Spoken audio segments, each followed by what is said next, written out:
英語聞き流しリスニング、英語テキストと MP3 ダウンロード、その他の物語は、ホームページからお聞きいただけます。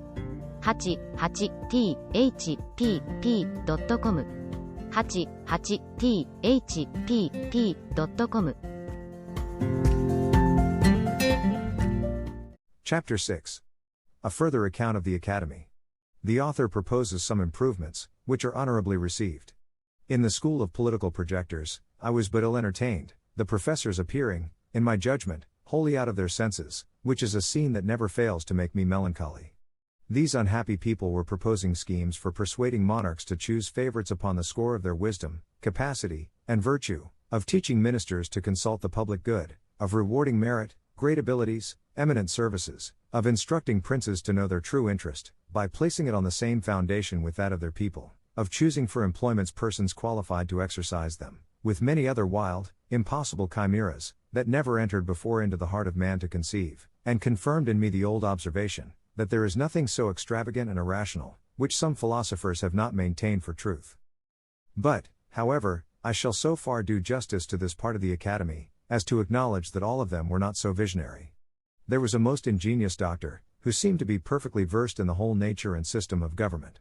This illustrious person had very usefully employed his studies, in finding out effectual remedies for all diseases and corruptions to which the several kinds of public administration are subject, by the vices or infirmities of those who govern, as well as by the licentiousness of those who are to obey. For instance, whereas all writers and reasoners have agreed, that there is a strict universal resemblance between the natural and the political body, can there be anything more evident, than that the health of both must be preserved, and the diseases cured, by the same prescriptions? It is allowed, that senates and great councils are often troubled with redundant, ebullient, and other peccant humors, with many diseases of the head, and more of the heart, with strong convulsions, with grievous contractions of the nerves and sinews in both hands, but especially the right, with spleen, flatus, vertigos, and deliriums, with scrofulous tumors, full of fetid purulent matter, with sour frothy ructations, with canine appetites, and crudeness of digestion, besides many others, needless to mention.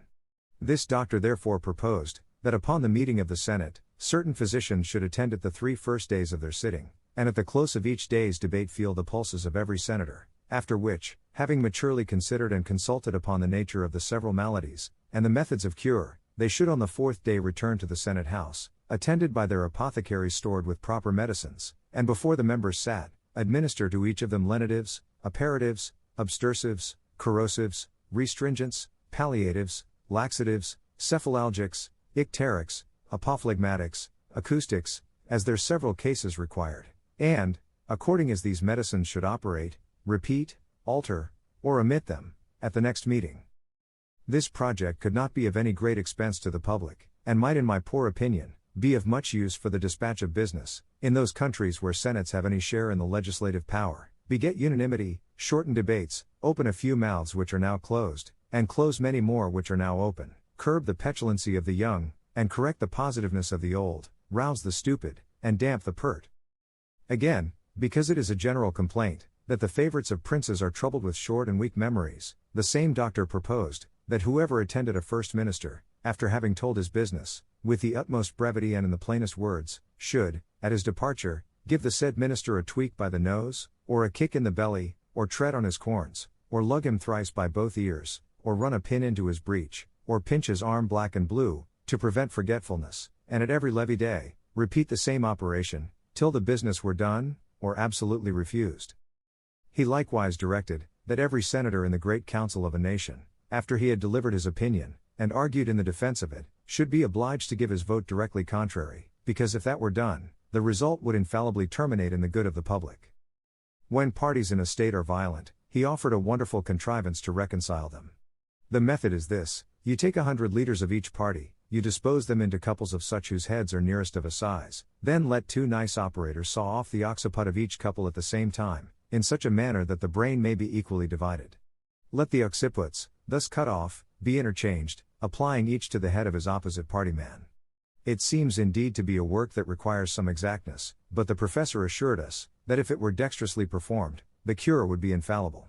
For he argued thus, that the 2 half-brains being left to debate the matter between themselves within the space of one skull, would soon come to a good understanding, and produce that moderation, as well as regularity of thinking, so much to be wished for in the heads of those who imagine they come into the world only to watch and govern its motion. And as to the difference of brains, in quantity or quality, among those who are directors in faction, the doctor assured us, from his own knowledge, that it was a perfect trifle. I heard a very warm debate between two professors, about the most commodious and effectual ways and means of raising money, without grieving the subject. The first affirmed, the justest method would be, to lay a certain tax upon vices and folly, and the sum fixed upon every man to be rated, after the fairest manner, by a jury of his neighbors. The second was of an opinion directly contrary, to tax those qualities of body and mind, for which men chiefly value themselves, the rate to be more or less, according to the degrees of excelling, the decision whereof should be left entirely to their own breast. The highest tax was upon men who are the greatest favorites of the other sex, and the assessments, according to the number and nature of the favors they have received, for which, they are allowed to be their own vouchers. Wit, valor, and politeness, were likewise proposed to be largely taxed, and collected in the same manner, by every person's giving his own word for the quantum of what he possessed. But as to honor, justice, wisdom, and learning, they should not be taxed at all, because they are qualifications of so singular a kind, that no man will either allow them in his neighbor or value them in himself. The women were proposed to be taxed according to their beauty and skill in dressing, wherein they had the same privilege with the men, to be determined by their own judgment. But constancy, chastity, good sense, and good nature, were not rated, because they would not bear the charge of collecting. To keep senators in the interest of the crown, it was proposed that the members should raffle for employments, every man first taking an oath, and giving security, that he would vote for the court, whether he won or not, after which, the losers had, in their turn, the liberty of raffling upon the next vacancy. Thus, hope and expectation would be kept alive, none would complain of broken promises, but impute their disappointments wholly to fortune, whose shoulders are broader and stronger than those of a ministry. Another professor showed me a large paper of instructions for discovering plots and conspiracies against the government.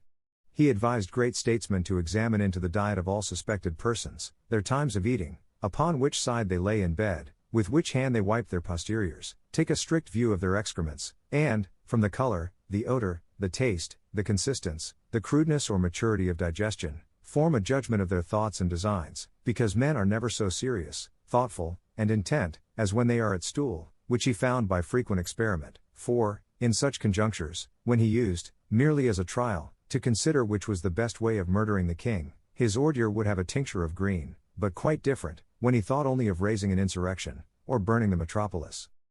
The whole discourse was written with great acuteness, containing many observations, both curious and useful for politicians, but, as I conceived, not altogether complete. This I ventured to tell the author, and offered, if he pleased, to supply him with some additions.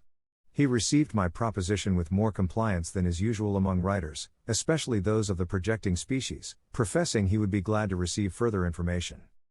I told him, that in the kingdom of Tribnia, 454a, by the natives called Langdon, 454b, where I had sojourned some time in my travels, the bulk of the people consist in a manner wholly of discoverers, witnesses, informers, accusers, prosecutors, evidences, swearers, together with their several subservient and subaltern instruments, all under the colors, the conduct, and the pay of ministers of state, and their deputies.